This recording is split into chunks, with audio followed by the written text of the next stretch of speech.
What's up everyone? Welcome back to the channel. Welcome to the cute series for CUET. अब बच्चों आज हमारा शाम को माइक्रो भी शुरू होने जा रहा है और अब हम करने जा रहे हैं रेशोज को बच्चों मैंने दो क्लासेस में डिवाइड करा है, आज और कल।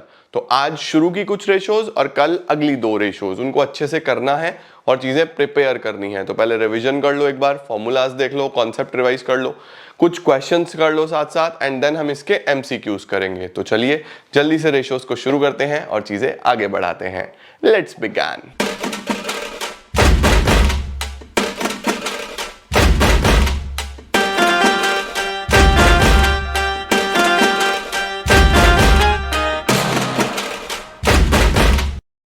आपके टाइम को सेव करने के लिए मैंने ऑलरेडी सारे फॉर्मूलाज बहुत अच्छे तरीके से लिख दिए हैं, ठीक है। आज की इस क्लास में मैं आपको सारे फॉर्मूलाज समझाऊंगा, एक एक चीज मैं आपको बताऊंगा, and you have to make sure कि आज आप बैठो, जितने भी रेशियोज के फॉर्मूलाज हैं वो सारे लर्न करो, जितने भी उसके अंदर चीजों की रिक्वायरमेंट होगी, क्योंकि मैं बहुत अच्छे तरीके से आपको समझाने वाला हूं, आपको एक एक चीज समझ में आएगी। आपको बस मेक श्योर करना है कि आप इन फॉर्मूलाज को 4-4, 5-5 बार लिख लिख के लर्न कर लो एंड हर छोटी से छोटी चीज को अपने पास सीख लो, ठीक है। तो देखो, सबसे पहले अकाउंटिंग रेशियोज जो होती है हमारे पास, अकाउंटिंग रेशियोज हमें हेल्प करती है फाइनेंशियल स्टेटमेंट्स को एनालाइज करने में, है ना। फाइनेंशियल स्टेटमेंट्स एनालिसिस में हम लोग रेशियोज पढ़ रहे हैं। अब रेशियो आप कितने तरीके से लिख सकते हो बच्चों? रेशियो या तो आप फ्रैक्शन में लिखते हो।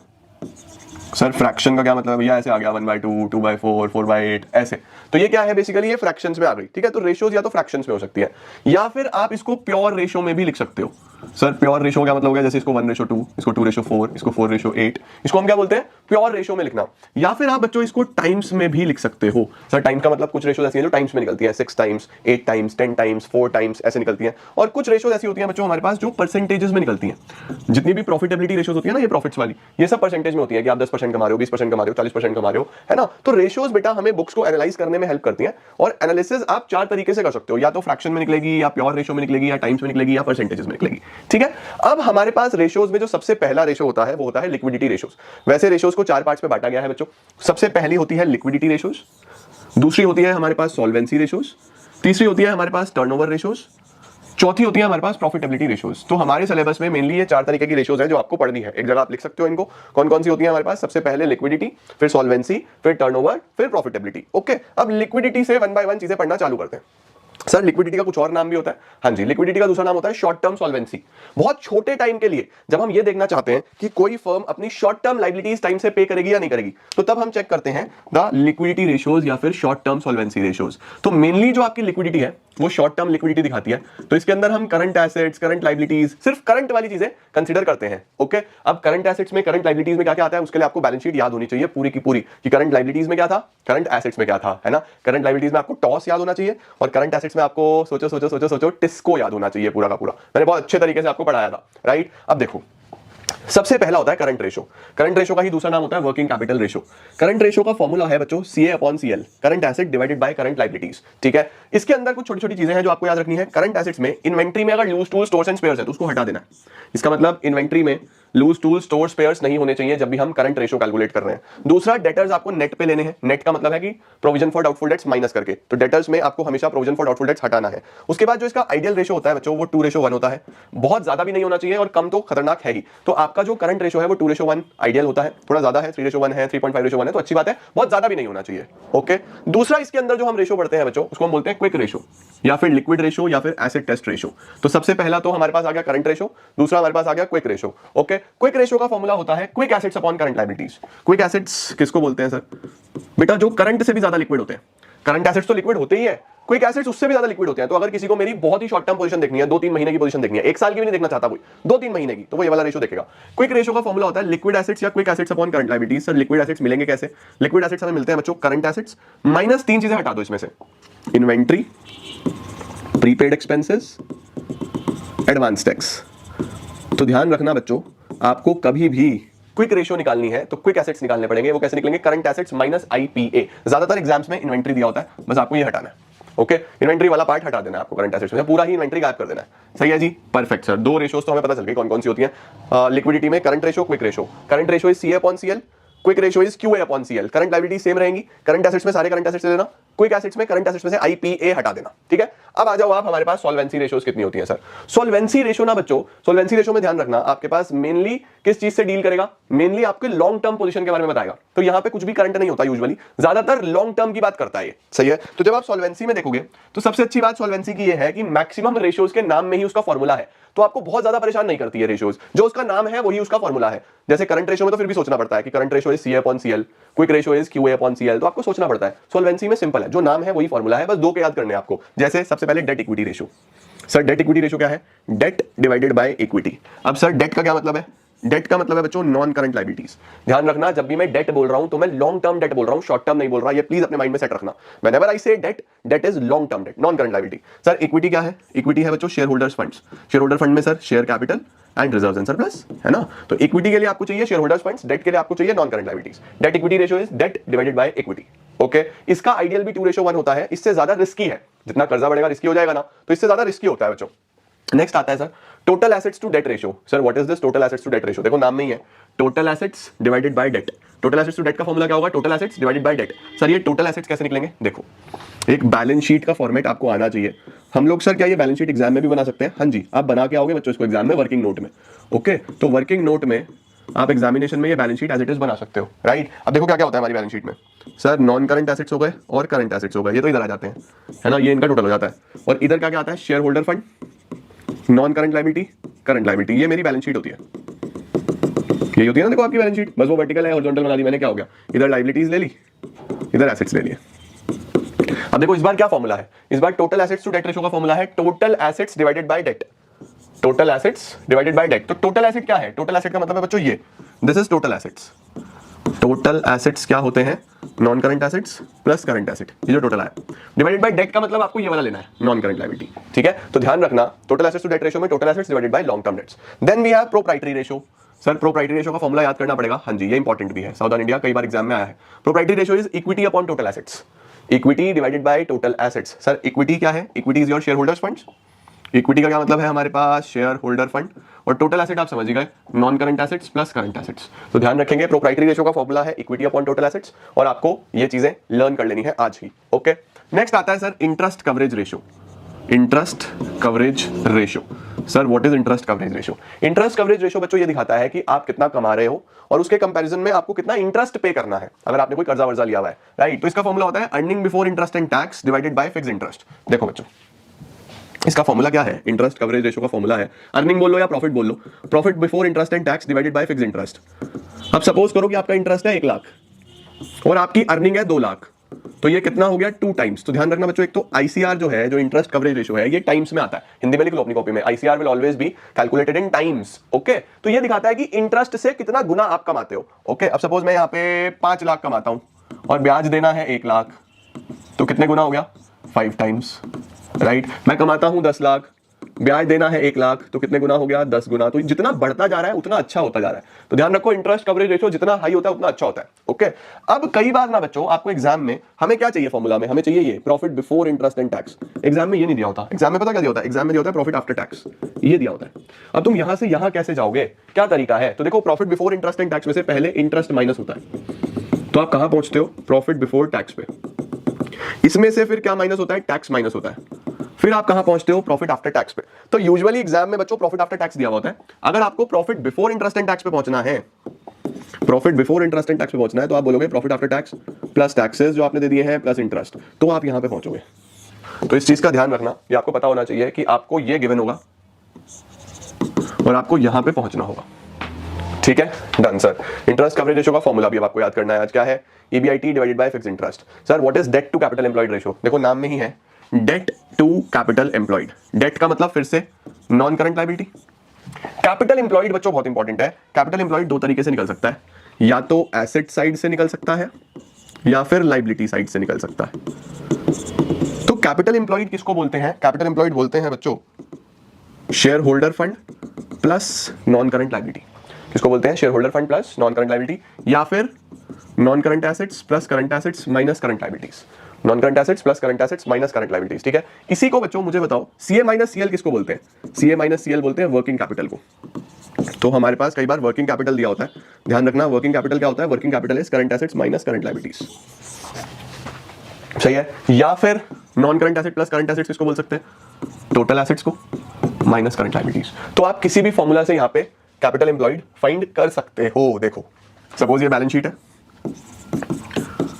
Non current asset total, share holder fund, non current liability, current liability, 5 lakh 5 lakh 5 lakh, 8 lakh, 7 lakh, 15 lakh 15 lakh. देखो ऐसे दिया हुआ है 5 10 15, 8 और 7 15, ऐसे दिया हुआ है बच्चों, राइट। अब आपको क्या करना है, आपको निकालना है कैपिटल एम्प्लॉयड। तो कैपिटल एम्प्लॉयड निकालने का एक तरीका तो ये है कि आप ये जोड़ लो, share holder fund plus non current liability. मैंने यहाँ पे लिखवाया ये share holder fund plus non current liability, 10 lakh आ गया। या फिर आप करोगे non current asset plus current asset minus current liabilities. ये ध्यान रखना, 8 एंड 17 15 माइनस 5, तब भी 10 लाख आएगा। तो किसी भी अप्रोच से आप निकाल सकते हो, आपको कैलकुलेट करना आना चाहिए, राइट। तो shareholders fund plus non current liability या फिर NCA plus CA minus CL, इसको हम कैपिटल एम्प्लॉयड बोलते हैं। हर चीज नोट करना बच्चों, डन सर। इसके बाद आता है सर टर्नओवर रेशियोज। अब ध्यान रखना बेटा जी, टर्नओवर रेशियोज आपके पास नॉर्मली सारी की सारी टाइम्स में निकलती हैं। टर्नओवर रेशियो सारी की सारी किसमें निकलती है? टाइम्स में। टर्नओवर रेशियोज आपकी वर्किंग दिखाते हैं कि आप कितने इफेक्टिवली अपना काम कर रहे हो, कितने अच्छे से डेटर से पैसा ले रहे हो, कितने अच्छे से क्रेडिटर को पैसा दे रहे हो, इन्वेंट्री कितने अच्छे से यूटिलाइज कर रहे हो, वर्किंग कैपिटल का कितना अच्छा यूटिलाइजेशन कर रहे हो। ये मेनली आपके वर्किंग को दिखाता है। तो सबसे पहला होता है, अच्छा इसको याद कैसे करेंगे सर? इसको याद करेंगे बेटा, इतर टटर टप्टर वक्टर नटर फटर। क्या क्या हो गया सर? इतर टटर टप्टर वक्टर फटर नटर, ठीक है। तो इस तरीके से आप याद कर सकते हो। 6 रेशियोज हो गई, इतर टटर टप्टर वक्टर नटर फटर। ओके सर, इतर का मतलब है बच्चों इन्वेंट्री टर्नओवर रेशियो। इतर का क्या मतलब है? Inventory turnover ratio. Inventory turnover ratio full form में लिखना, इसका इन्वेंट्री टर्नओवर रेशियो का जो फॉर्मूला है वो है cost of good sold divided by average inventory. Sir cost of good sold कैसे निकलेगा? कॉस्ट ऑफ गुड सोल्ड निकलता है बच्चों opening inventory plus purchases plus direct expenses minus closing inventory. ये आपने क्लास 11th में भी पढ़ा हुआ है, सीओजीएस, है ना। तो cost of revenue from operation भी बोलते हैं, कॉस्ट ऑफ गुड सोल्ड भी बोलते हैं। फॉर्मूला है opening stock plus purchases plus direct expenses minus closing stock. और इन्वेंट्री का अगर एवरेज करना है तो opening plus closing upon 2। Inventory का एवरेज करना है तो क्या फॉर्मूला चलेगा? Opening plus closing upon 2। Okay, तो सीओजीएस का फॉर्मूला पता होना चाहिए, एवरेज इन्वेंट्री का फॉर्मूला पता होना चाहिए। Sir what is this turter? Trade receivable turnover ratio. Trade receivables turnover ratio. तो सर ट्रेड रिसीवेबल्स क्या होते हैं? जिनसे पैसा लेना है। तो कैसे कैलकुलेट होगा? क्रेडिट सेल्स कैसे निकलेगा? या तो आप टोटल में से कैश हटा दो, टोटल सेल में से अगर आप कैश सेल हटा दोगे तो क्रेडिट सेल आ जाएगी, है ना। और एवरेज ट्रेड रिसीवेबल्स कैसे निकलेंगे? Opening trade receivables plus closing trade receivables divide by 2। Average निकालना है तो ओपनिंग प्लस क्लोजिंग अपॉन 2 करना है। इन्वेंट्री का निकालना था तो opening inventory plus closing inventory. Trade receivables का निकालना है तो opening trade receivables plus closing trade receivables. Okay, तीसरा आता है बच्चों trade payable turnover ratio. Payable, अब पेबल क्या है? पेबल जिसका पैसा देना है ना, जिसका पैसा देना है। तो सर वो कैसे निकलेगा? वो निकलेगा बच्चों क्रेडिट परचेजेस, जो उधार में खरीदा है, divided by average trade payable. Average trade payable फिर से ओपनिंग प्लस क्लोजिंग अपॉन 2, ठीक है। Working capital turnover ratio, sir वक्टर। वर्किंग कैपिटल टर्नओवर रेशियो का फॉर्मूला होता है आरएफओ अपॉन वर्किंग कैपिटल। ये बच्चों सारे आरएफओ के रिस्पेक्ट में निकलेंगे। देखो आरएफओ, तो आपके लिए याद करना इजी है। RFO upon working capital, RFO is sales, right. RFO किसको बोलते हैं? Sales minus sales return. और वर्किंग कैपिटल किसको बोलते हैं? CA minus CL. Working capital के लिए CA minus CL. Net assets turnover ratio, net assets turnover ratio का फॉर्मूला है बच्चों RFO upon net assets. Net assets किसका दूसरा नाम है? कैपिटल एम्प्लॉयड का। तो sales divided by capital employed. Capital employed कैसे निकलती है मैंने आपको भी यहां पे सिखाई, एसेट साइड या लायबिलिटी साइड से कर सकते हो। Fixed assets turnover ratio is RFO upon fixed assets. Fixed assets ध्यान रखना, ये आपको लेने हैं आफ्टर डेप्रिसिएशन। इसका मतलब ये नेट फिक्स्ड एसेट्स लेने हैं आपको, net fixed assets, RFO divided by net fixed assets. Okay done sir. ये हमारे पास सारे के सारे बेसिक फॉर्मूलाज हो गए टर्नओवर रेशियोज के, ठीक है। इतर, टर्टर, टप्टर, वक्टर, नटर, फटर, सारे के सारे आज याद करने हैं बैठ के आपको। आज आपको फोकस इसी पे करना है कि मेरे रेशियोज के फॉर्मूलाज मुझे सारे याद हो। ओके, लास्ट आती है बच्चों हमारे पास प्रॉफिटेबिलिटी रेशियोज। प्रॉफिटेबिलिटी में 5 प्रकार की रेशियोज होती हैं। एग्जाम से पहले ये वीडियो आपको बहुत हेल्प करेगा, सारे रेशियोज एक ही वीडियो में रिवाइज्ड, है ना। बहुत यूजफुल वीडियो होगा आपके लिए। जीपी रेशियो, अब देखो ग्रॉस प्रॉफिट, ठीक है, नेट प्रॉफिट, ऑपरेटिंग प्रॉफिट, तीनों ही ट्रेडिंग P&L से मिलते हैं आपको। तो ग्रॉस प्रॉफिट रेशियो का formula GP upon sale into 100, net profit ratio का formula net profit upon sale into 100, operating profit ratio का formula operating profit upon sale into 100। तो ध्यान रखना, तीनों प्रॉफिट्स निकालो, डिवाइड बाय सेल करो, इनटू 100 कर दो। सर तीनों प्रॉफिट्स कैसे निकलेंगे? देखो सबसे पहले ट्रेडिंग एंड P&L अकाउंट में आप क्या लिखते हो? Opening stock. फिर आप क्या लिखते हो? Net purchases. Sir net purchases का क्या मतलब होता है? नेट परचेजेस का मतलब होता है परचेजेस माइनस परचेज रिटर्न। फिर आप क्या लिखते हो? Net sales. नेट सेल्स का क्या मतलब होता है sir? Sales minus sales return. फिर आप क्या लिखते हो? Closing stock. फिर आप क्या लिखते हो? Direct expenses. Sir direct expenses कौन कौन से होते हैं? डायरेक्ट एक्सपेंसेस बच्चों याद करो, फैक्ट्री वाले जैसे वेजेस, है ना। प्रोडक्शन वाले जैसे कैरेज हो गया आपका, कैरेज इनवर्ड, फ्रेट, है ना। जितनी भी चीजें आपकी फैक्ट्री प्रोडक्शन से रिलेटेड, जितनी भी चीजें आपकी परचेज से रिलेटेड, इन सबको हम क्या बोलते थे, डायरेक्ट एक्सपेंसेस बोलते थे। तो फैक्ट्री वाले इन वर्ड लगा हो, परचेज लिखा हो, प्रोडक्शन लिखा हो, ये सारे के सारे डायरेक्ट एक्सपेंसेस होते थे। फिर यहाँ पे जो वैल्यू आती थी इसको हम बोलते हैं जीपी, ग्रॉस प्रॉफिट। इसको हम क्या बोलते हैं, ग्रॉस प्रॉफिट। तो ग्रॉस प्रॉफिट रेशियो अगर आपको निकालनी है तो ग्रॉस प्रॉफिट रेशियो के लिए आपको जीपी निकालना आना चाहिए। जीपी का बच्चों या तो आप ये ट्रेडिंग अकाउंट बना सकते हो, या फिर जीपी का एक फॉर्मूला भी होता है, sales minus cost of good sold. Sales minus cost of good sold. Sir cost of good sold क्या होता है, opening stock plus purchases plus direct expenses minus closing stock. इसी को हम लोग क्या बोलते हैं, the cost of goods sold, right. तो ये आपको पता होना चाहिए कि सर किस तरीके से हमारे पास cost of good sold calculate होता है। सही है जी। अब देखो कॉस्ट ऑफ गुड सोल्ड क्या है, opening stock plus purchases plus direct expenses minus closing stock. देखो ये था, तो सेल्स में से ये सब हटा दूंगा तो अपने आप जीपी आएगा या नहीं आएगा, राइट। इसके बाद बच्चों इस जीपी को आप नीचे ले आते हो, बाय जीपी ब्रॉट डाउन। फिर हमारे पास बहुत सारे खर्चे होते हैं जो हमारे लिए नॉर्मली हमारे बिजनेस से रिलेटेड है। सर बिजनेस से रिलेटेड जैसे जैसे सैलरी, ठीक है, सैलरी हो गया, डेप्रिसिएशन हो गया, एडवर्टाइजमेंट हो गया, सेलिंग एक्सपेंसेस हो गए, एडमिनिस्ट्रेशन एक्सपेंसेस हो गए। तो कभी भी ऐसा लिखा हुआ है सैलरी है, एडमिनिस्ट्रेशन एक्सपेंसेस है, सेलिंग एक्सपेंसेस है, डेप्रिसिएशन है, ये सारे बच्चों ऑपरेटिंग एक्सपेंसेस होते हैं। ऐसे ही इनकम्स, उनको हम क्या बोलेंगे, ऑपरेटिंग इनकम्स, जो हमारे ऑपरेशन से रिलेटेड होंगी। अब आपके पास जो यहाँ पे प्रॉफिट आएगा उसको आप बोलते हो ऑपरेटिंग प्रॉफिट, ठीक है। सर ये ऑपरेटिंग प्रॉफिट कैसे निकला, ऑपरेटिंग प्रॉफिट निकला बच्चों, इन दोनों को ऐड करो, GP plus operating income minus operating expense, आपके पास ऑपरेटिंग प्रॉफिट आ गया। फिर आप इस ऑपरेटिंग प्रॉफिट को ही नीचे ले जाते हो bye operating profit brought down. फिर आप लिखते हो non operating expenses. Sir non operating expenses कौन से होंगे, जो आपके ऑपरेशन से रिलेटेड नहीं है, इंटरेस्ट ऑन लोन है ना, इंटरेस्ट ऑन डिवेंचर्स हो गया, loss on sale of assets हो गया, लॉस बाय फायर हो गया, लॉस बाय थेफ्ट हो गया, ये रोज रोज नहीं होते यार, ये आपके नॉन ऑपरेटिंग एक्सपेंसेस हैं। ऐसे ही नॉन ऑपरेटिंग इनकम्स, अब ये दोनों को प्लस करोगे, ये माइनस करोगे, तो आपके पास नेट प्रॉफिट आ जाएगा। तो आपके पास क्या आता है, नेट प्रॉफिट। अभी जब मैं आपको अगली क्लास में इसके क्वेश्चंस कराऊंगा ना, तो आपको बहुत मजा आएगा, क्योंकि आपने सारे फॉर्मुलाज याद करे होंगे। आज मैं आपको इसीलिए टाइम दे रहा हूं कि आप सारे फॉर्मुलाज आराम से याद कर लो। ये सारी चीजें एक बड़े से चार्ट पेपर पे लिख के अपनी दीवार पे लगा देना, रूम की, या जहां भी बैठते हो वहां लगाना। उठते बैठते रूम में घूमते फिरते उस पर नजर लगाओ, 5 मिनट देखो उसको कि क्या क्या लिखा हुआ है। जब तुम इस तरीके से 5 मिनट देखोगे ना ध्यान से, दिन में 10-12 बार रूम में जब भी आओ उस चार्ट को बड़े ध्यान से देखो, तुम्हें सारा याद हो जाएगा, सारा रिवीजन हो जाएगा। ट्रस्ट मी, कुछ भी तुम्हें याद ना हो ना, तो तुम ये टेक्निक फॉलो करके देखना, तुम्हें याद हो जाएगा।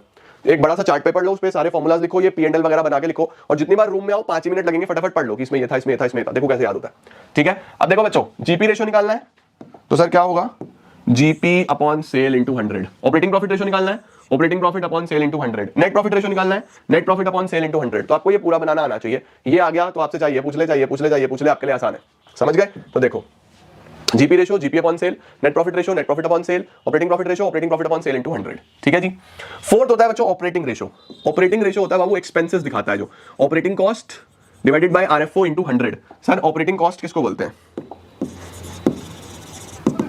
ऑपरेटिंग कॉस्ट हम लोग बोलते हैं बच्चों COGS plus operating expenses, COGS plus operating expenses. तो हमने मेनली सारे के सारे ऑपरेटिंग कॉस्ट ले लिए, है ना। तो ऑपरेटिंग कॉस्ट के लिए हमारे पास आ जाता है एक तो सीओजीएस और एक आ जाता है हमारे पास ऑपरेटिंग एक्सपेंसेस। तो ऊपर वाला खर्चा और ये नीचे वाला खर्चा। जब आप सेल में से ये दोनों खर्चे हटा देते हो तो ऑपरेटिंग प्रॉफिट आ जाता है, नहीं आ जाता है भाई। सेल में से ये दोनों खर्चे हटा दो तो ऑपरेटिंग प्रॉफिट आ जाएगा। तो हम लोग ये बोलते हैं कि अगर भैया ऑपरेटिंग रेशियो 60% है तो समझ लो कि खर्चे 60% है, तो ऑपरेटिंग प्रॉफिट कितना हुआ बताओ। अगर 100 में से आपने 60% खर्च कर दिया तो ऑपरेटिंग प्रॉफिट सर 40% हो गया, बिल्कुल सही बात है। खर्चे अगर 70% हो गए तो प्रॉफिट सर 30% हो गया, बिल्कुल सही बात है। खर्चे अगर 55% हो गए तो सर प्रॉफिट फिर 45% हो गया, बिल्कुल सही बात है। तो ध्यान रखना बच्चों, operating ratio plus operating profit ratio हमेशा 100% होता है। तो अगर आपको एग्जाम में दोनों निकालने के लिए आ गए ना, तो आप एक निकाल देना, दूसरा 100 में से माइनस करना, वैल्यू आ जाएगी। Very simple. ऑपरेटिंग रेशियो में से ऑपरेटिंग प्रॉफिट रेशियो हटा दो तो आपका दूसरा आ जाता है। कुछ भी आपको निकालना हो, ठीक है। तो अगर एग्जाम में दोनों आ जाए तो दोनों के फॉर्मूला लगा के कैलकुलेट नहीं करना, कोई भी एक निकाल लो, दूसरा 100 में से माइनस कर लो, ये इनके बीच में रिलेशन होता है। लो सर, ऑपरेटिंग रेशियो भी हो गया, operating cost divided by RFO into 100। Last आता है बच्चों रिटर्न ऑन इन्वेस्टमेंट या फिर return on capital employed. Sir return on investment या फिर रिटर्न ऑन कैपिटल एम्प्लॉयड क्या होता है, ये होता है बच्चों net profit before interest and tax, वही EBIT, profit before interest and tax divided by capital employed into 100। सही है। कैपिटल एम्प्लॉयड कैसे निकलती है, फिर से वही, या तो एसेट साइड अप्रोच या liability side approach. Asset side approach भी पता है आपको, लायबिलिटी साइड अप्रोच भी पता है, अभी बताइए। सीधा सीधा फॉर्मूला लगाओ, आंसर निकालो। तो ये थे बच्चों हमारे पास सारे के सारे रेशियोज। एक जगह आ जाएंगे क्या, बहुत मुश्किल है, एक जगह लाने तो बहुत ही मुश्किल है, ज्यादा छोटा हो जाएगा, आपको दिखेगा भी कुछ नहीं। तो बहुत कुछ हम लोगों ने आज देखा है, आप लोग इतना देखो क्या। लो जी, अब मुझे आई एम नॉट श्योर कि आपको कितना इसमें दिख रहा है कितना नहीं दिख रहा है स्क्रीन पे, बट फिर भी एक जगह मैंने कर तो दिए। आप एक बार इसको देख लो, आपकी कॉपी में वैसे सारे के सारे आ गए होंगे। तो हमने पूरे के पूरे रेशियोज, मैंने आपको सारे फॉर्मूलाज लिखवा दिए, कहां पे कौन सी चीज कैलकुलेट होती है, कहां पे क्या यूज होता है, कैसे यूज होता है, वो हर चीज मैंने आप लोगों को लिखवा दी। Each and every formula, each and every important point, कौन सा टाइम्स में, कौन सा परसेंटेज में, हर चीज आप लोगों ने देखी, अपने पास लिखी। गाइस शुरू करते हैं हम लोग सबसे पहले सवाल के साथ। आपको ये डेटा दिया हुआ है और डेटा में जितनी भी चीजें हैं, देखो following particulars are given to you, ये डेटा दिया हुआ है। हमें क्या क्या करना है, कैलकुलेट द लिक्विडिटी रेशियोज। हमें लिक्विडिटी रेशियोज निकालनी है। अब देखो लिक्विडिटी रेशियोज में सर कितनी रेशियोज होती हैं? लिक्विडिटी रेशियोज में आपके पास दो रेशियोज होती हैं। कौन कौन सी? करंट रेशियो, करंट रेशियो के लिए हमें चाहिए current assets upon current liabilities. एक होती है क्विक रेशियो, क्विक रेशियो के लिए हमें चाहिए quick assets upon current liabilities, right. तो ये फॉर्मुलाज लगा के हम सीधा सीधा आंसर निकाल सकते हैं। तो सबसे पहले करंट एसेट्स ढूंढते हैं। ट्रेड इन्वेस्टमेंट नहीं है तो नॉन करंट है। मार्केटेबल सिक्योरिटीज आ जाएगा करंट एसेट्स में। प्रॉपर्टी प्लांट एंड इक्विपमेंट नहीं आएगा, तो सबसे पहले तो ये आ जाएगा 40,000, ठीक है सर। गुडविल भी नहीं है। ट्रेड रिसीवेबल्स मुझे नेट वैल्यू पे लेने हैं, यानी ये लेंगे। ट्रेड रिसीवेबल्स ये भी मेरे करंट एसेट्स हो जाएंगे।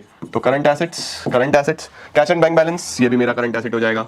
Current assets, payable is current liability, rent payable is current liability, dividend payable is current liability, inventory ये मेरा करंट एसेट है, ठीक है। उसके बाद लॉन्ग टर्म बोरिंग नहीं है। शॉर्ट टर्म बोरिंग में बैंक ओवरड्राफ्ट ये मेरा करंट लायबिलिटी है। शॉर्ट टर्म प्रोविजंस, देखो हमारे पास शॉर्ट टर्म प्रोविजंस में क्या दिया हुआ है, प्रोविजन फॉर टैक्स दिया हुआ है, उसके साथ साथ income tax paid in advance दिया हुआ है ना। तो हम लोग यहाँ पे क्या क्या ले लेंगे, प्रोविजन फॉर टैक्स ये भी हमारे पास करंट लायबिलिटी में आ जाएगा। शॉर्ट टर्म प्रोविजंस में हमारे पास ये भी आ गया, provision for tax, okay. Next है हमारे पास इनकम पेड इन एडवांस। जो पेड इन एडवांस होता है ये आपका करंट एसेट हो जाता है ना। तो करंट एसेट कितने हो गए आपके पास सर? 40 और 180 220, 220 और 80 3 लाख, 3 लाख और 390 690, 690 और 30 720, 720 के तो करंट एसेट्स हो गए। अब चाहिए मुझे करंट लायबिलिटीज। करंट लायबिलिटीज कौन कौन सी हैं? करंट लायबिलिटी है हमारे पास, फटाफट से ये हटा रहा हूं मैं। करंट लायबिलिटीज है बच्चों, सबसे पहले तो ये रही 10,000, फिर ये आ गया 30,000, है ना। अब यहाँ पे बड़ा कंफ्यूजन रहता है भाई। एक ये है 55,000, ओके ठीक है जी। एक ये है 25,000, ये नहीं है, ये नहीं है, ये है, ये है, ये है, ठीक है, ओके सर। बस कितनी हो गई? 1 2 3 4 और 5, 1 2 3 4 5। चलो भाई इनका टोटल लगा दो फटाफट से। एक 20 और 10 एक 30, एक 30 और 30 एक 60, एक 60 और 55 और 25, 65 70 और 80, एक 60 और 80, कितना हो जाता है हमारे पास? 240। तो ये आ गया बच्चों 3:1। देखो करंट रेशो कितना आ गया आपका? 3:1 आ गया, है ना। अब चाहिए quick assets upon current liabilities, तो ये तो आपके पास 240 आएगा। क्विक एसेट्स कैसे निकालते हो सर? क्विक एसेट्स निकलते हैं करंट एसेट्स माइनस आईपीए। आपको पता होना चाहिए क्विक एसेट्स कैसे निकलते हैं। करंट एसेट्स में से जब आईपीए हटा दो तो करंट एसेट्स हमारे पास कितने हैं सर? करंट एसेट्स तो हैं हमारे पास 720 के। इन्वेंट्री हटा दो, इन्वेंट्री कितना था? इन्वेंट्री है सर 390, एक तो ये हटा दो, ठीक है। 1 2 3 4 5 नंबर पे है, 2 3 4 5 नंबर पे, ठीक है। इन्वेंट्री हटा दिया। प्रीपेड एक्सपेंसेस तो मुझे कोई नहीं दिखे। एडवांस टैक्स दिखा था 30,000, 30,000 ये हटा दो। तो 720 में से बच्चों 420 अगर हम हटा दें तो 3 लाख रुपए आ जाता है ना। 3 लाख डिवाइडेड बाय 240, तो 1 पॉइंट कितना आएगा? कैलकुलेटर चाहिए होगा हमें। 3 लाख डिवाइड बाय 240, 1.25:1, 1.25:1। तो देखो जब भी आपको लिक्विडिटी रेशियोज निकालनी है तो आपको पता होना चाहिए कि करंट रेशो चाहिए और क्विक रेशो चाहिए। करंट रेशो के लिए करंट एसेट्स और current liabilities, simple balance sheet याद होनी चाहिए कौन सी चीज कहां आती है। करंट लायबिलिटीज भी आपको एक्जैक्टली वो ले लेनी है। क्विक रेशो निकालनी है तो क्विक एसेट्स कैसे निकलेंगे? करंट एसेट्स में से IPA, inventory, prepaid expenses, advance tax हटा दो बस, ओके। लो चलो जल्दी से स्क्रीनशॉट, फिर आगे चलते हैं। अब चलते हैं बेटा जी इस सवाल पे। अगला सवाल बहुत ही शानदार है। क्या लिखा हुआ है? A business has current ratio of 3:1। ये क्वेश्चन नंबर 3 को देख के कंफ्यूज मत होना। इस पीपीटी में बहुत सारे क्वेश्चंस मैंने डलवाए हुए हैं, बट मैं आपको वो क्वेश्चंस करा रहा हूं जो इंपॉर्टेंट है और आपको आने चाहिए, ठीक है। बहुत सारे सिंपल क्वेश्चंस भी हैं, वो तुम वैसे ही कर लोगे, उनकी जरूरत नहीं है, ठीक है। अब business has a current ratio of 3:1। देखो करंट रेशियो दिया हुआ है 3:1, current ratio is 3:1। Current assets upon current liability, current ratio का हमारे पास फॉर्मूला है, ठीक है। Quick ratio of 1.2:1, quick ratio is 1.2:1, ऐसे लिखते हैं quick assets upon current liabilities. बच्चों कभी भी आपको ऐसा रेशियो दिया हो ना क्वेश्चन में, तो उस रेशियो को ओपन कर लो हमेशा, ठीक है। Working capital is 180, working capital 180 है, working capital is 180। Working capital किसको बोलते हैं सर? सीए माइनस सीएल को बोलते हैं 180, ठीक हो गया। देखो ये भी हमें गिवन था। टोटल करंट एसेट्स निकालने हैं और इन्वेंट्री निकालना है, ठीक है। अब आपको क्या करना है? सिंपली इसको करना है क्रॉस मल्टीप्लाई। सिंपली आपको क्या कर देना है? क्रॉस मल्टीप्लाई करना है। तो आप क्या बोलोगे? अगर क्रॉस मल्टीप्लाई कर दूं तो 3 current liability is current asset. Current asset किसके बराबर आ गया? 3 करंट लायबिलिटीज के बराबर आ गया। अब आप इधर क्रॉस मल्टीप्लाई करो, quick assets is 1.2 current liabilities, आपको ये भी पता चल गया, सही हो गया। अब देखो यहां से आपको करंट एसेट की वैल्यू पता चली, वो क्या है? 3 करंट लायबिलिटीज। तो यहां पे करंट एसेट की जगह 3 करंट लायबिलिटी लिख दे। 3 current liability minus current liability is 180, तो 3 - 1 twice of current liabilities is 180, तो करंट लाइबिलिटी कितना आ जाएगा, करंट लाइबिलिटी आ जाएगा 180/2, 90,000 रुपीज की बच्चों करंट लाइबिलिटीज आ गई। ओके चलो सर, हमें ये तो पता चल गया कि 90,000 की करंट लाइबिलिटीज हैं। अब अगर 90,000 की करंट लाइबिलिटीज है तो यहां पे वैल्यू रख दो 3 × 90, तो करंट एसेट्स कितने आ जाएंगे, 2,70,000 रुपए के करंट एसेट्स आ जाएंगे। 270 के हमारे पास करंट एसेट्स आ गए। ठीक है जी। अच्छा ओके सर, अब मुझे ये बताओ जरा, आपको इन्वेंट्री ढूंढना है। इन्वेंट्री किसके बीच का डिफरेंस होता है, करंट एसेट और क्विक एसेट्स के बीच का, है ना। तो अब यहाँ पे आप करंट लाइबिलिटीज की वैल्यू यहाँ भी रख दो, क्विक एसेट्स आ जाएंगे 1.2 × 90, 90 × 1.2 कितना बैठता है, 90 × 1.2 1,08,000, 1,08,000 बच्चों हमारे पास क्विक एसेट्स आ गए। अब देखो आपको पता है current assets minus IPA is equal to quick assets, ऐसा होता है बच्चों, है ना। अब पीए तो कुछ है ही नहीं, तो ये मान लो कि बस इन्वेंट्री, तो यहाँ पे क्या मैं ऐसे लिख दूं, current assets minus inventory is equal to quick assets. Current assets कितने के हैं, 270 के हैं, माइनस इन्वेंट्री इज 1,08,000, तो यहाँ से इन्वेंट्री की वैल्यू आ जाएगी 270 माइनस 1,08,000, तो 270 माइनस 1,08,000 1,62,000, ये आ गया देखो आपके पास इन्वेंट्री 1,62,000। तो इस तरीके के क्वेश्चन ज्यादा इंपॉर्टेंट है साउदर्न इंडिया सवाल, ताकि आपको रेशो दिया हुआ और आपको अंदर की कोई वैल्यू कैलकुलेट करवा रहा हो, तो आप हमेशा ध्यान रखना उस रेशो को ओपन करो और फिर आप क्वेश्चन को सॉल्व करो। ओके ले लो सर, इसका भी जल्दी से स्क्रीनशॉट ले लो, ये भी डन है। अब आ जाते हैं बेटा हम लोग अगले क्वेश्चन के ऊपर, जिसके अंदर हमें क्या फाइंड आउट करना है, debt equity ratio find out करना है। सर डेट इक्विटी का मतलब अब हम आ गए हैं सॉल्वेंसी रेशोज में। तो सॉल्वेंसी में क्या थे mainly, debt equity, total assets to debt ratio, proprietary ratio, interest coverage ratio, है ना, इस तरीके के, debt to capital employed ratio. तो ज्यादातर इस तरीके के रेशोज में आपको सारी चीजें गिवन होती हैं, बहुत ज्यादा दिमाग में नहीं लगाना पड़ता। तो देखो सबसे पहले मुझे निकालना है डेट इक्विटी रेशो। तो डेट इक्विटी रेशो का क्या फॉर्मूला है, डेट अपॉन इक्विटी। डेट का मतलब लॉन्ग टर्म डेट। अब ढूंढो जल्दी से लॉन्ग टर्म डेट के नाम पे क्या है, लॉन्ग टर्म डेट के नाम पे तो लॉन्ग टर्म बोरिंग है, बस कर्जा तो यही है ना, 12 लाख रुपए का। हाँ जी सर, 12 लाख रुपए का यही है। अब मुझे चाहिए इक्विटी। इक्विटी होता है share holders funds. Share holders funds के लिए क्या करें, एक बैलेंस शीट बना लो, एक छोटा सा बैलेंस शीट बना लो वर्किंग नोट्स में। अब क्या क्या होता है बैलेंस शीट में, non current assets, current assets, share holders fund, non current liability, current liability, ये होता है। वैल्यू भरनी चालू करो। Land building, plant machinery, intangible asset, ये तो हमारे हो गए नॉन करंट।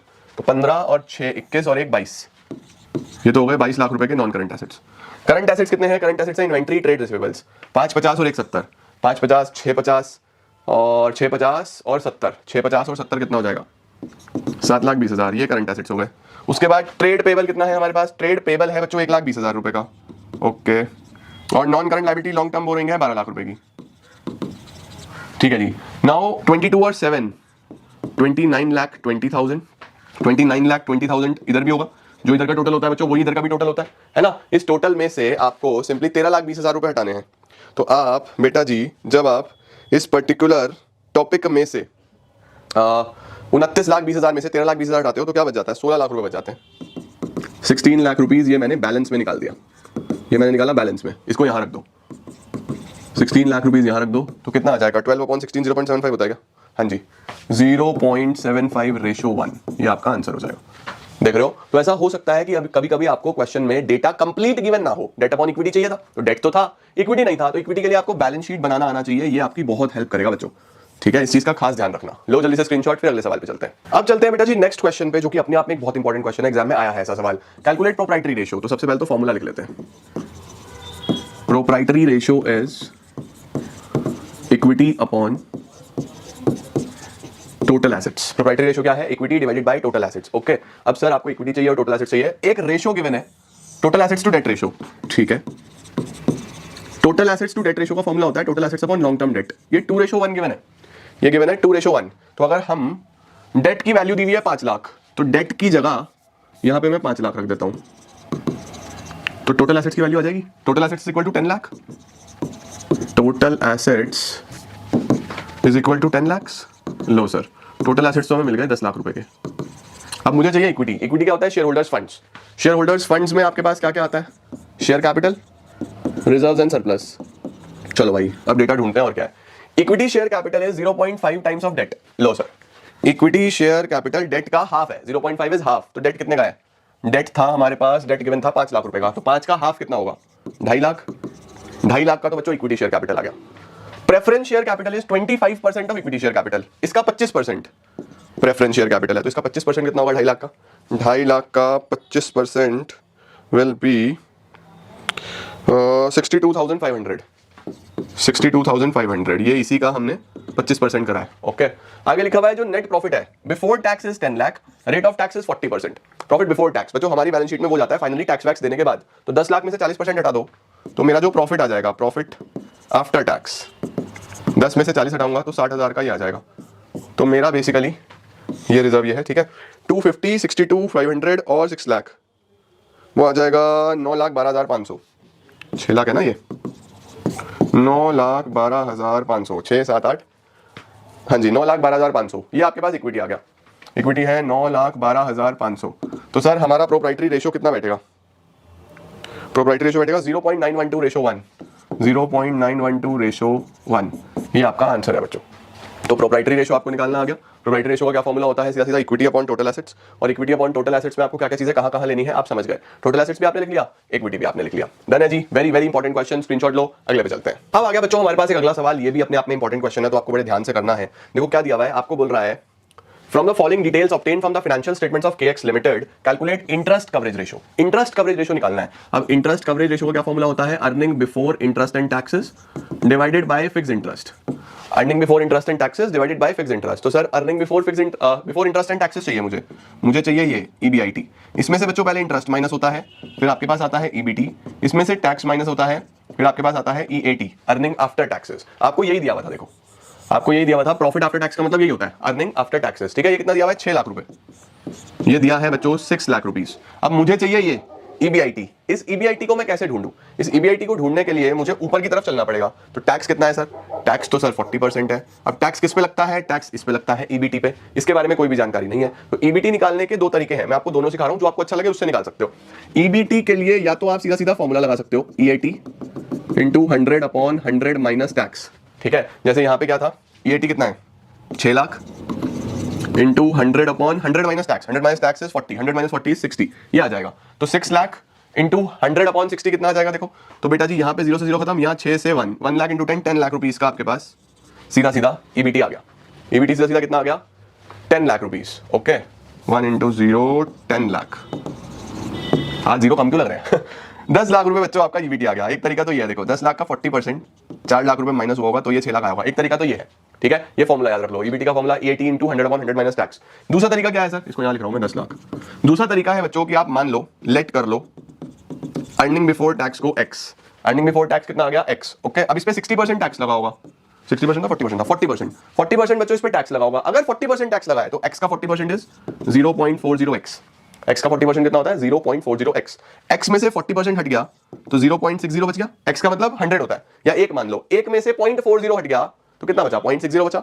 ये क्या आ गया? ये आपके पास आ गया अर्निंग आफ्टर टैक्स। इसका वैल्यू बताया आपको कितना है? इसका value earning after tax 6 lakh रुपए। X का वैल्यू निकाल दो, 6 लाख डिवाइडेड बाय 0.60, पॉइंट हटाओगे ऊपर 100 आ जाएगा। देखो यही आ गया, 6 लाख इंटू 100/60, 6 लाख इंटू 100/60 कितना बनेगा? फिर से 10 लाख बनेगा। तो आप दोनों में से कुछ भी यूज कर सकते हो बच्चों। ओके, चलो सर इंटरेस्ट बता दो। बेटा 40 लाख रुपए के डिवेंचर थे 12%, तो 40 लाख रुपए पे 12% कितना बनता है? 40 लाख पे 12%, 12, 24, 36, 48, 480 का आपका इंटरेस्ट हो गया। तो ऊपर EBIT कितना होगा? 10 लाख में 480 प्लस करो, 14,80,000। 14,80,000 से 480 गया तभी तो 10 लाख आया होगा। तो 14,80,000 का EBIT मिल गया, 14,80,000 का EBIT मिल गया, divided by fix interest. Interest कितना है? 480। तो आप इंटरेस्ट का कितना गुना कमाते हो? ये टाइम्स में आता है, 1480 डिवाइडेड बाय 480 3.08 टाइम्स, 3.08 टाइम्स ये आपका आंसर आ जाएगा। हमेशा इस क्वेश्चन में आपको बस यहां घुमाएगा, ये आपको पता होना चाहिए। अब ये वाला पार्ट, बी पार्ट आप मुझे बताओगे, सिग्निफिकेंस कुछ नहीं है, छोड़ो। Will the interest coverage ratio change? यहां से आप मुझे बताओगे क्या इंटरेस्ट कवरेज रेशियो चेंज होगा अगर during the year company debenture redeem कर दे 5 लाख रुपए के? इसका मतलब अगर ये 40 की जगह 35 लाख हो जाए तो इंटरेस्ट चेंज होगा, है ना? इंटरेस्ट चेंज होगा बस। तो इस 35 लाख पे अगर आप 12% के हिसाब से इंटरेस्ट से करो तो तब बताओ इंटरेस्ट कवरेज रेशियो कितना आएगा। तो ये आपका होमवर्क है, 40 की जगह 35 लाख है, बाकी सब सेम है। अब बताओ इंटरेस्ट कवरेज रेशियो कितना आएगा। लो जल्दी से स्क्रीनशॉट, फिर नेक्स्ट पे चलते हैं। अब आ गया बच्चों हमारे पास नेक्स्ट क्वेश्चन, जो कि है calculate debt to capital employed ratio. Debt to capital employed ratio निकालना है। तो इसमें हम क्या करने वाले हैं? इसमें हम बोलेंगे sir debt to capital employed is debt divided by capital employed. Debt जब भी बोलते हैं तो लॉन्ग टर्म डेट, मैंने बताया ना लॉन्ग टर्म डेट कौन सा है? Long term date sir share capital नहीं, सिक्योरिटी प्रीमियम नहीं, P&L नहीं, डिबेंचर, ये लॉन्ग टर्म है। 10% लोन, ये भी लॉन्ग टर्म हो गया। प्रोविजन फॉर एम्प्लॉय बेनिफिट्स, ये भी लॉन्ग टर्म प्रोविजन हो गए बच्चों, ये भी नॉन करंट लायबिलिटी में ही जाते हैं। तो नॉन करंट लायबिलिटी के लिए तो हमारे पास ये तीन चीजें हो गई, 1 2 3, 360 और 145 लाख, 5 और 1 6 लाख। 6 लाख रुपीस की तो हमारे पास हो गई डेट, 6 लाख रुपए के तो डेट हो गए। अब बात करते हैं कैपिटल एम्प्लॉयड की। कैपिटल एम्प्लॉयड के लिए दो है, या तो एसेट साइड अप्रोच या liability side approach. Asset side से तो मुझे कुछ दिख नहीं रहा, कैपिटल एम्प्लॉयड लायबिलिटी साइड से निकाल देता हूं। Share holder fund plus non current liability. Share holder fund के लिए शेयर कैपिटल है, सिक्योरिटी प्रीमियम रिजर्व है, P&L का डेबिट बैलेंस है। डेबिट बैलेंस बच्चों लॉस होता है, तो ये तो माइनस होगा। ओके 850 और 80 कितना हो गया, 80 माइनस 30 50। ये क्या करना है आपको, 80 में से 30 हटा दो तो 50 आ जाएगा। 850 और 50 9 लाख रुपीस का तो हो गया आपके पास शेयर होल्डर फंड। और नॉन करंट लायबिलिटी कितने की है, 6 लाख रुपए की, तो 15 लाख रुपए का बच्चों आपका कैपिटल एम्प्लॉयड हो गया। तो 6 लाख अपॉन 15 लाख आपके पास 0.4:1, 0.4:1 इज द आंसर। हमेशा ध्यान रखना बेटा जी, डेट टू कैपिटल एम्प्लॉयड में डेट कौन सा, long term date. Long term date में क्या क्या आता है, long term borrowings, long term provisions, right. तो प्रोविजंस में हमारे पास एम्प्लॉय बेनिफिट था, लोन फ्रॉम बैंक, ये तो बोरिंग्स है दोनों की दोनों। और कैपिटल एम्प्लॉयड मैंने लायबिलिटी साइड अप्रोच से निकाला, जिसका फॉर्मूला लगाया share holders funds plus non current liabilities. I hope आपको बहुत अच्छे से क्लियर होगा। इसका स्क्रीनशॉट लो, फिर अगले पे चलते हैं। नेक्स्ट क्वेश्चन आ गया बेटा, from the following information calculate inventory turnover ratio. चलो भाई, इन्वेंट्री टर्नओवर रेशियो सर, इसका मतलब टर्नओवर रेशियोज पे आ गए हम। हाँ जी, टर्नओवर रेशियोज में इन्वेंट्री टर्नओवर रेशियो का फॉर्मूला क्या होता है, inventory turnover ratio is cost of goods sold divided by average inventory. Average inventory कैसे निकलेगा, opening plus closing divide by 2।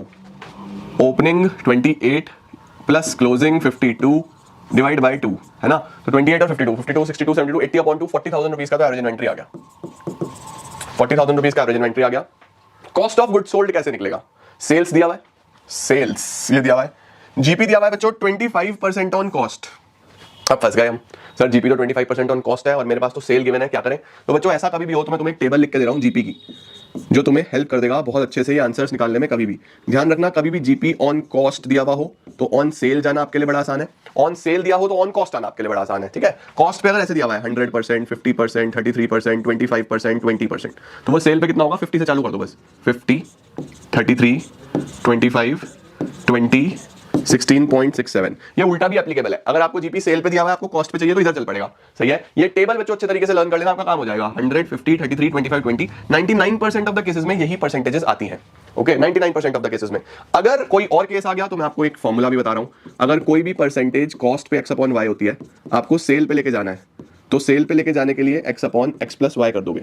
और अगर ऑन सेल दिया हुआ है x अपॉन y, आपको कॉस्ट पे लेके जाना है, तो कॉस्ट पे ले जाने के लिए x upon y minus x कर दोगे। अब जैसे यहाँ पे जीपी 25% ऑन कॉस्ट है, तो 25% को क्या मैं 25 अपॉन 100 लिख सकता हूँ। 25 अपॉन 100 का क्या मतलब हो गया, 1/4, 1/4 ऑन कॉस्ट है ना। अब मुझे चाहिए सेल पे, क्योंकि मेरे पास सेल गिवन है। अगर ये जीपी का परसेंटेज सेल पे हो तो मैं सीधा इस पे अप्लाई कर दूंगा, है ना। तो मैं क्या करूंगा, इसको यहाँ पे रखूंगा, x का वैल्यू 1, y का 4, 1/1 + 4, 1/5 ऑन सेल आ गया। देखो 1/5 को 20% ही बोलते हैं, तो कॉस्ट पे अगर 25 आया तो सेल पे अपने आप 20 आ गया। देखो आ गया या नहीं आ गया। तो ये फॉर्मूला आपका तब लग जाता है अगर इसमें से कोई अलग हो, लेकिन 99% ऑफ द क्वेश्चंस में यही डेटा होगा, तो टेंशन मतलब ये टेबल से काम चल जाएगा, ठीक है। तो फिलहाल सेल का 20% आ गया जीपी, 25% कॉस्ट है, तो 20% ऑन सेल है। सेल कितना है, 6 लाख, 6 लाख का 20%, तो जीपी हो गया 6 लाख का 20%, 1,20,000। 1,20,000 का बच्चों आपका ग्रॉस प्रॉफिट है। तो अगर 1,20,000 का प्रॉफिट है, सेल आपका 6 लाख है, तो 6 लाख में से 1,20,000 हटाऊं तो कॉस्ट आ जाएगा। कॉस्ट कैसे निकलता है, सेल माइनस जीपी, सेल में से ग्रॉस प्रॉफिट हटा दो। सेल कितना है 6 लाख, जीपी कितना है 1,20,000, तो कॉस्ट आ गया 480। भाई सीधी सीधी सी बात है ना, तुमने कोई माल 6 लाख रुपए का बेचा है और तुम्हें कितने कमाए तुमने उसमें 1,20,000, तो कितने का पड़ गया 480 का। तो 480 आप यहाँ पे लिख दो COGS, ठीक है। तो कितना टाइम्स आ जाएगा ये, 12 टाइम्स। 12 टाइम्स बच्चों आपका इन्वेंट्री टर्नओवर रेशियो आ गया, ठीक है जी। आई होप आप लोग को इन्वेंट्री टर्नओवर रेशियो वाला क्वेश्चन समझ में आता है, बहुत इंपॉर्टेंट था, अच्छे तरीके से आपको आना चाहिए। जितने भी सवाल करा रहा हूं मैं सारे ही इंपॉर्टेंट क्वेश्चंस हैं, ठीक है। लो जल्दी से स्क्रीनशॉट, फिर नेक्स्ट पे चलते हैं। अब आ गए बच्चों हम अगले सवाल पे। कई बार इस तरीके का क्वेश्चन भी आपको एग्जाम में आ जाता है। देखो लिखा हुआ है आपको क्या क्या कैलकुलेट करना है, the value of opening and closing inventories. Inventory turnover ratio 8 times given है, तो आप सबसे पहले फॉर्मूला लगाओ। Inventory turnover ratio is COGS divided by average inventory. ये 8 टाइम्स गिवन है ना। और COGS 2 लाख रुपए दिया हुआ है। 2 lakh is the cost of revenue from operations. Cost of revenue from operation इसी को बोलते हैं COGS को, ठीक है। तो यहां से आपका एवरेज इन्वेंट्री आ जाएगा। Average inventory is 2 lakh divided by 8, तो 8 × 2 16, 8 × 5 तो 25। एवरेज इन्वेंट्री जो आ गया 25,000 रुपीज का आ गया, ठीक है। अब मुझे बताओ कि एवरेज इन्वेंट्री का फॉर्मूला ये होता है opening inventory plus closing inventory divided by 2। इसको भी ऐसे लिख सकते हैं 25,000। तो वैल्यू क्या बना, opening inventory plus closing inventory is 50,000। Opening inventory plus closing inventory is 50,000, ठीक है। अब आगे देखो क्या लिखा हुआ है, इन्वेंट्री एट द बिगिनिंग, इसका मतलब शुरू का inventory, opening inventory is 1.5 times more than the inventory at the end. यानी कि अगर क्लोजिंग x है, इन्वेंट्री क्लोजिंग से, ठीक है, अगर क्लोजिंग x है तो जो बिगिनिंग का इन्वेंट्री है यानी कि जो ओपनिंग इन्वेंट्री है it is 1.5 times more than the inventory at the end. बच्चों यहां पे बहुत नंबर कटते हैं। अगर ये लिखा हो opening inventory is 1.5 times of closing inventory, तो मैं सीधा बोलूंगा क्लोजिंग अगर x है तो ओपनिंग 1.5x है। ये इस लैंग्वेज का काम है, प्लीज इसको अपने पास नोट करना। ओपनिंग इन्वेंट्री 1.5 टाइम्स का मतलब 1.5 गुना, तो अगर ये x है तो ये 1.5x है, लेकिन इसने यहां ऐसा नहीं बोला, इसने बोला 1.5 टाइम्स मोर, 1.5 गुना से ज्यादा है, वो 1.5 गुना ज्यादा है, इसका मतलब 1.5x प्लस x, इतना तो है ही है, इससे 1.5 गुना ज्यादा। इस चीज का प्लीज ध्यान रखना। तो जो आपका ओपनिंग इन्वेंट्री है वो 1.5x प्लस x यानी 2.5x है बच्चों, समझे। बस अब यहां पे वैल्यू फिल कर दो, opening inventory plus closing inventory is 50,000, opening है आपके पास 2.5x, क्लोजिंग है आपके पास x, ये वैल्यू 50,000 है, तो 3.5x इज 50,000, x कितना होगा 50,000 डिवाइडेड बाय 3.5, 50,000 डिवाइडेड बाय 3.5 कितना आता है, 50,000 डिवाइडेड बाय 3.5 14285 पॉइंट्स में आ रहा है, 14285 बच्चों, 14285 आपका x हो गया, x यानी कि क्लोजिंग।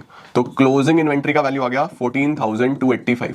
तो ओपनिंग इन्वेंट्री कितना होगा, बस 50 में से माइनस कर लो क्योंकि दोनों का सम 50 था, 50,000 माइनस 14285 35715, ये बच्चों हमारे पास ओपनिंग इन्वेंट्री होगी। कई बार ऐसा क्वेश्चन भी आ जाता है, जल्दी से इसका भी आप लोग स्क्रीनशॉट ले लो, अपने आप में अच्छा क्वेश्चन है, गुड क्वेश्चन एग्जामिनेशन में आ जाता है बच्चों, ठीक है जी, डन सर। चलो जी अगला सवाल क्या है सर, अगला सवाल है बच्चों, calculate trade receivables turnover ratio from the following. Trade receivables turnover ratio, sir trade receivables turnover ratio कैसे निकलता है, टर, इसका फॉर्मूला है credit sales divided by average trade receivables, यही है, credit sales divided by average trade receivables. Sir credit sale कैसे निकालूं, तो देखो लिखा हुआ है टोटल सेल जो है वो तो 4 लाख की है, कैश सेल जो है वो 25% है क्रेडिट सेल का। लो जी इसने और उलझा दिया हमें, इसने बोला जो कैश सेल है वो 25% है उधार की सेल का। ओके चलो ये भी देखते हैं। तो इसका मतलब क्या हुआ सर, इसका मतलब हुआ कि अगर क्रेडिट सेल x है, उधार की सेल अगर x है, मैंने क्रेडिट को x मान लिया, तो कैश की कितनी होगी, कैश की सेल 25% है क्रेडिट सेल का, तो कैश सेल इसका 25%, x का 25 होता है 0.25x, 30% होता है 0.30x, बहुत सारे क्वेश्चन करे आपने ऐसे, 50% होता है 0.50x, है ना। उसके बाद आपको कैश भी पता चल गया, क्रेडिट भी पता चल गया, दोनों का सम अगर कर दूं तो टोटल सेल आ जाएगा, टोटल सेल हो गया 1.25x, और टोटल सेल का वैल्यू दिया हुआ है, टोटल सेल का वैल्यू है 4 लाख, तो x का वैल्यू कितना होगा 4 लाख डिवाइडेड बाय 1.25, तो 4 लाख डिवाइडेड बाय 1.25 अगर मैं करूं, 4 लाख डिवाइड बाय 1.25 ये है 320, x का वैल्यू 320 आ गया। तुमने x किसको लिया था, उधार की सेल को, 320, आपको यही चाहिए। अब मुझे चाहिए average trade receivables. Average trade receivables कैसे निकलेंगे, ओपनिंग प्लस क्लोजिंग अपॉन 2, उसके बारे में क्या डेटा है, क्लोजिंग तो ये है, क्लोजिंग तो है 1 लाख के, excess of closing over opening is 40, excess of closing, excess of closing का मतलब पता क्या है कि क्लोजिंग ज्यादा है, क्लोजिंग ज्यादा है किससे, ओपनिंग से, कितना 40,000, 40,000 ज्यादा है। तो अगर क्लोजिंग ओपनिंग से 40,000 ज्यादा है तो ओपनिंग 60,000 के होंगे, है ना भाई, 60 में 40 जोड़ू तो अभी तो 1 लाख आता है, तो ओपनिंग कितने के हो गए, ओपनिंग हो गए 60,000 रुपए के, ओपनिंग हो गए 60,000 रुपीज के, क्लोजिंग हो गया 1 लाख रुपीज का। एवरेज कैसे निकलेगा, opening plus closing upon 2, 160 upon 2, 80,000 rupees के एवरेज ट्रेड रिसीवेबल्स आ गए, 80,000 रुपीज के, तो वैल्यू कितना आया 4 टाइम्स, 4 टाइम्स बच्चों आपके पास आंसर आ जाएगा, ठीक है। ट्रेड रिसीवेबल्स टर्नओवर रेशियो में जो आंसर आया credit sales upon average trade receivables वो आ गया 4 टाइम्स। चलो भाई डन है जी, डन सर, अगले पे चलते हैं। नेक्स्ट क्या है सर, वीडियो को पॉज करो और करना चालू कर दो खुद से, क्योंकि जब तक तुम लोग मुझे आंसर्स नहीं बताओगे ना तब तक मजा नहीं आने वाला। ओके क्या निकालना है sir, calculate net assets turnover ratio. Sir net assets turnover ratio का फॉर्मूला क्या होता है, पहले तो आप ये बताओ। नेट एसेट्स टर्नओवर रेशियो का फॉर्मूला होता है RFO upon net assets. Net assets का मतलब समझते हो, net assets is capital employed. Okay चलो भाई, RFO यानी कि सेल्स, सर सेल तो नहीं दिया हुआ, कॉस्ट दिया हुआ है, कॉस्ट कितना है 12,80,000 रुपए, 1280, और जीपी 25% कॉस्ट का ही है, फिर तो आसान है। अगर यहाँ पे जीपी ऑन सेल होता तो मुझे कन्वर्ट करना पड़ता परसेंटेज, अभी आसान है। कॉस्ट ये है, जीपी इसका 25% है, तो 1280 का 25% कितना होगा, 12,80,000 का 25%, 320 मैंने इस पे जीपी कमाया, तो सेल आ गई आपके पास सेल आ जाएगी बच्चों, है ना। जीपी इसी का 25% था, तो कितना हो जाएगा ये 16 लाख रुपए, 16 लाख रुपीस का तो आरएफओ आ गया। अब मुझे निकालना है नेट एसेट्स। नेट एसेट्स के लिए दो अप्रोच है, asset side approach, liability side approach. क्या क्या दिया हुआ है? प्लांट एंड मशीनरी है, गुडविल है, नॉन करंट इन्वेस्टमेंट्स है, उसके बाद इन्वेंट्री है, कैश एंड कैश इक्विवेलेंट्स है, ट्रेड पेबल है। इसका मतलब एक करंट लायबिलिटी है और उधर टोटल एसेट्स भी हैं, है ना। तो इस बार हम लोग कौन सा अप्रोच लगा सकते हैं? इस बार हम लोग लगा सकते हैं बच्चों सीधा सीधा, सर अब तो लग सकता है हमारे पास straightforward asset side approach, है ना। तो asset side approach net assets के लिए एसेट साइड अप्रोच लगाओ। क्या है? Non current assets plus current assets minus current liabilities. चलो भाई फटाफट से आंसर बताओ कितना आ रहा है। कर दो भाई, कर दो फटाफट से, सम कर दो। सर नॉन करंट एसेट और करंट एसेट तो हमारे पास यहाँ तक है, यहाँ तक है, इन सबका सम करो। चलो भाई फटाफट से। सर इसके अंदर लूज टूल्स भी है, माइनस करने का नहीं बेटा, सिर्फ करंट रेशियो के लिए करने होते हैं। ओके 180 प्लस 20 इज 2 लाख, 240, 280, 280 और 2 380, 480, 480, 50, 530, 530 के तो मेरे पास टोटल एसेट्स आ रहे हैं। करंट लायबिलिटी 30,000 ये हटा दो, 5 लाख रुपए का मेरे पास नेट एसेट्स आ रहे हैं। तो 16 लाख डिवाइडेड बाय 5 लाख, कितना आंसर आना चाहिए हमारे पास? 16 lakh divide by 5 lakh is 3.2 times. 3.2 times is our net assets turnover ratio. ले लो भाई फटाफट से screenshot. Net assets turnover ratio भी डन हो गया सर। अगला सवाल क्या है? Calculate fix assets turnover ratio. लो जी सर, अब इस बार बच्चों फिक्स एसेट्स टर्नओवर रेशियो निकालना है। फिक्स एसेट्स टर्नओवर रेशियो कैसे निकलता है? सर फिक्स एसेट्स टर्नओवर निकलता है हमारे पास, fixed assets turnover ratio is RFO divided by fixed assets. Fixed assets कौन से चाहिए होते हैं? Net fixed assets. तो फिक्स्ड एसेट्स में आप क्या लोगे? लैंड एंड बिल्डिंग ले लोगे, फर्नीचर फिक्सचर ले लोगे, कंप्यूटर ले लोगे, है ना। अब देखो यहाँ पे आपके पास सॉफ्टवेयर और पेटेंट, क्या सॉफ्टवेयर और पेटेंट भी आपके पास फिक्स्ड एसेट्स हैं सर? क्या सॉफ्टवेयर और पेटेंट को भी फिक्स्ड एसेट्स में लोगे? बिल्कुल लोगे भाई, इंटेंजिबल है तो है ही ना, तो इनको भी ले लो। इन्वेंट्री को नहीं लोगे क्योंकि इन्वेंट्री इज करंट एसेट। तो फिक्स्ड एसेट्स तो आपके पास ये हैं। अब मुझे चाहिए सेल। जीपी कितना है? जीपी दिया हुआ है सर 6 लाख रुपीस। ओके, और जीपी कॉस्ट का कितना परसेंट है? 25%। तो अगर कॉस्ट एक्स है, जीपी इसका 25% होगा, यानी जीपी होगा हमारे पास 0.25x। ये है, और ये जीपी की वैल्यू दी हुई है। जीपी की वैल्यू कितनी दी हुई है? 6 लाख। तो एक्स की वैल्यू कितनी आ जाएगी? 6 लाख डिवाइडेड बाय 0.25, यहां से हटाओ 100 4, 24 लाख रुपए वैल्यू आ गई। 24 लाख रुपए का हमारे पास कॉस्ट आ गया। 24 लाख का क्या आ गया बच्चों? कॉस्ट आ गया। अभी मुझे कॉस्ट नहीं चाहिए, मुझे चाहिए सेल, आरएफओ। तो अगर 24 लाख की कॉस्ट है जिसपे तुम 6 लाख का जीपी कमाते हो, तो सेल कितना है? सेल कैसे निकलता है? Cost plus GP. 24 लाख रुपए प्लस 6 लाख रुपए, 30 लाख रुपए, 30 लाख रुपीस का तो सेल आ गया। और फिक्स्ड एसेट्स कैसे निकलते हैं? फिक्स्ड एसेट्स के लिए हमारे पास सब कुछ तो गिवन है। 5 लाख, बस मुझे इन्वेंट्री नहीं लेना। 5 लाख, 6 लाख 50,000, 7 लाख 20,000, 7 लाख 40,000, 7 लाख 50,000, 7 लाख 50,000। लो जी, 30 lakh divided by 7 lakh 50,000, 30 lakh divided by 7 lakh 50,000 is 4 times. सीधा सीधा बच्चों 4 टाइम्स हमारे पास आंसर आ गया। ले लो बेटा जी, जल्दी से इसका भी स्क्रीनशॉट ले लो, फिर हम आगे चलते हैं। नेक्स्ट आया बच्चों आपके पास calculate working capital turnover ratio. अब sir working capital turnover ratio कैसे निकलेगा? तो इसमें आपको सिंपली क्या करना है? फॉर्मूला लगाना है। Sir working capital turnover ratio का फॉर्मूला क्या होता है? आरएफओ अपॉन वर्किंग कैपिटल, है ना। आरएफओ आपको गिवन है 12 लाख रुपए। वर्किंग कैपिटल कैसे निकलता है? Working capital is CA minus CL, current assets minus current liabilities. Current asset तो दिए हुए हैं 5 लाख रुपए, करंट लायबिलिटीज आपको नहीं दी।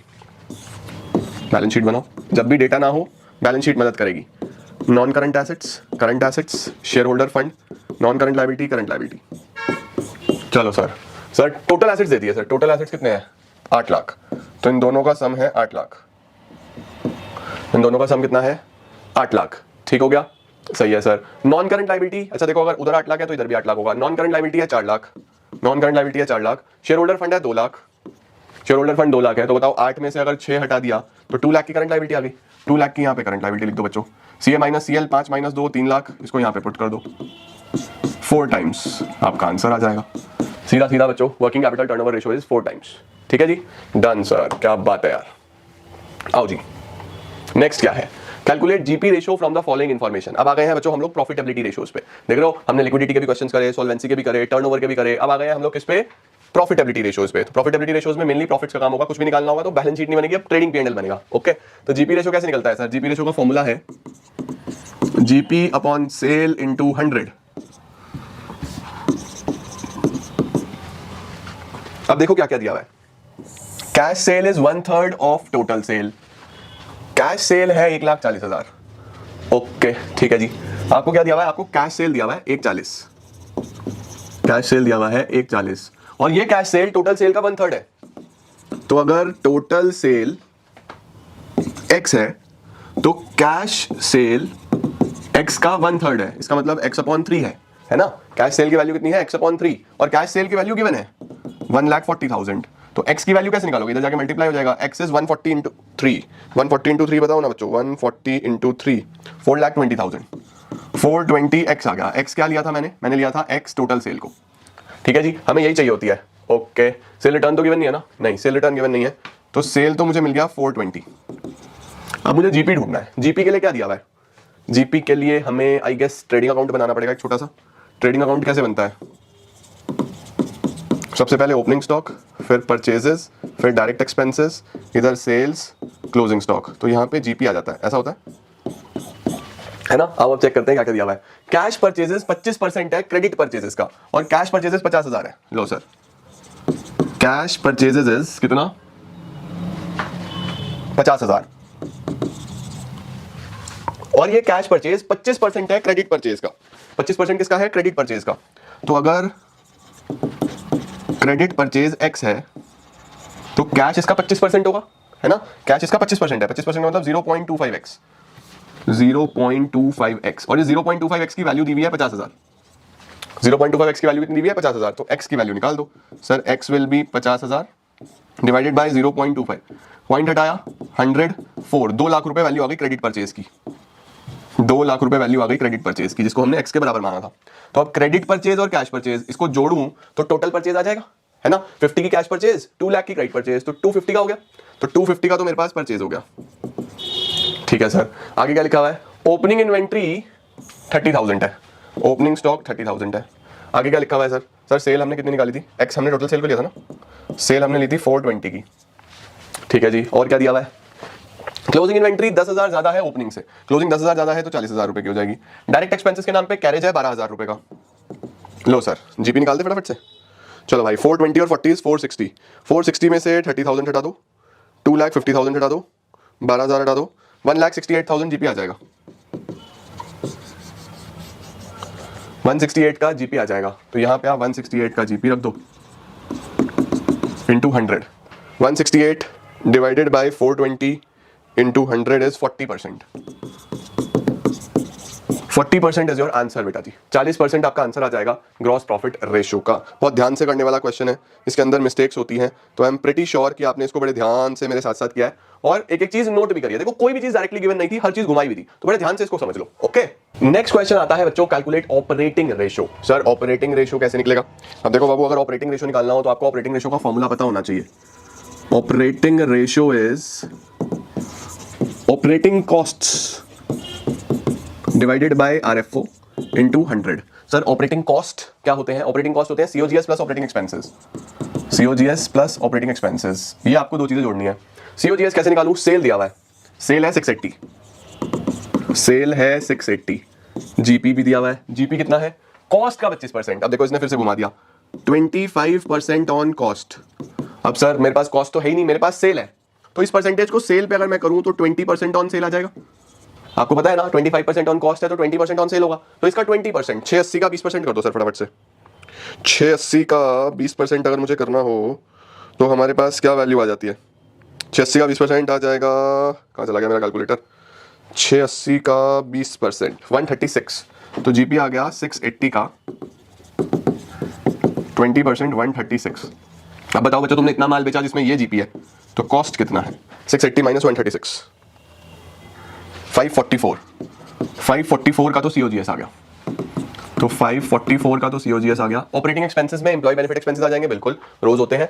ऑफिस एक्सपेंसेस भी आ जाएंगे, बिल्कुल 144 और 73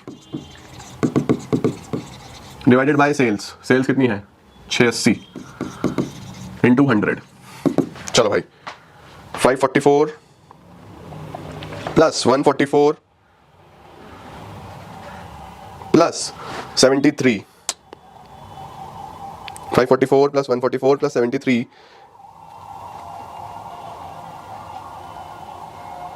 761 divide by 680 into 100, 761 divided by 680 into 100 is 111.91%, 111.91%। इसका क्या मतलब हुआ सर? ये बहुत इंपॉर्टेंट है बच्चों, आपको समझना, वेरी इंपॉर्टेंट है सर। इसका क्या मतलब हुआ? देखो बच्चों, इसका मतलब हुआ कि मेरी सेल तो मात्र इतनी है, खर्चा मेरा इतना सारा है, तो इसका मतलब मैं तो लॉस में जा रहा हूं। अगर ऑपरेटिंग कॉस्ट आपका कभी भी सेल से ज्यादा आ जाएगा तो ऑपरेटिंग रेशियो 100 से ऊपर चला जाएगा। ऑपरेटिंग रेशियो अगर 100 से ऊपर गया ना, तो समझ जाना कि आप नेगेटिव में जा रहे हो, लॉस में जा रहे हो। तो 111% अगर आपका खर्चा आ रहा है, इट मींस कि आप 11% के लॉस में हो, 11% के लॉस में चला गया हूं मैं, तभी मेरा ऑपरेटिंग रेशियो जो है वो 100 से ऊपर जाता है, क्योंकि दोनों का सम तो 100 होता है। अगर ये 90% होता तो 10% मेरा प्रॉफिट था, ये 100 से ऊपर चला गया, इसका मतलब खर्चा ज्यादा है बच्चों बहुत। ओके, लो सर इसका स्क्रीनशॉट ले लो फटाफट से, फिर हम नेक्स्ट पे चलते हैं। सर ऑपरेटिंग रेशियो भी डन। नेक्स्ट आ रहा है, from the following data calculate operating profit ratio. आओ भाई फटाफट से ऑपरेटिंग प्रॉफिट रेशियो निकाल देते हैं। सर ऑपरेटिंग प्रॉफिट रेशियो का क्या फॉर्मूला है? ऑपरेटिंग प्रॉफिट रेशियो का फॉर्मूला है operating profit divided by sales into 100। Sir sales दी है, ये दी है 8 लाख रुपए, 8 लाख की तो सेल्स है। अब मुझे ऑपरेटिंग प्रॉफिट निकालना है। ऑपरेटिंग प्रॉफिट कैसे निकलेगा? P&L बना लो फटाफट से एक, by gross profit. Gross profit कितना है सर? जीपी दिया हुआ है 25% ऑन कॉस्ट, कॉस्ट का 25%, लेकिन मेरे पास तो सेल है तो 25% ऑन कॉस्ट है, तो 20% ऑन सेल होगा, 20% ऑन सेल होगा। सेल कितनी है? 8 लाख, 8 लाख का 20%, 1,60,000 का तो जीपी आ गया। ठीक है, उसके बाद आप ऑपरेटिंग एक्सपेंसेस लिख दो, 2 ऑपरेटिंग एक्सपेंसेस। ऑपरेटिंग एक्सपेंसेस में ऑफिस एंड एडमिनिस्ट्रेटिव एक्सपेंसेस हैं, ऑफिस एक्सपेंसेस 20,000 रुपए के, सेलिंग एक्सपेंसेस हैं, सेलिंग एक्सपेंसेस 28,000 रुपए के। लॉस बाय फायर ये तो नॉन ऑपरेटिंग है बाबू, ये नहीं आएगा, this is a non operating expense, तो ये हम ऑपरेटिंग में तो कंसीडर नहीं करते, नेट प्रॉफिट में कर सकते हैं। तो यहां पे आपके पास ऑपरेटिंग प्रॉफिट आ जाएगा 160 में से 48 अगर आप हटा दो, तो आप 160 में से अगर 48 हटा दोगे तो 1,12,000 का ऑपरेटिंग प्रॉफिट आ जाएगा। इसको आप यहां रख दो,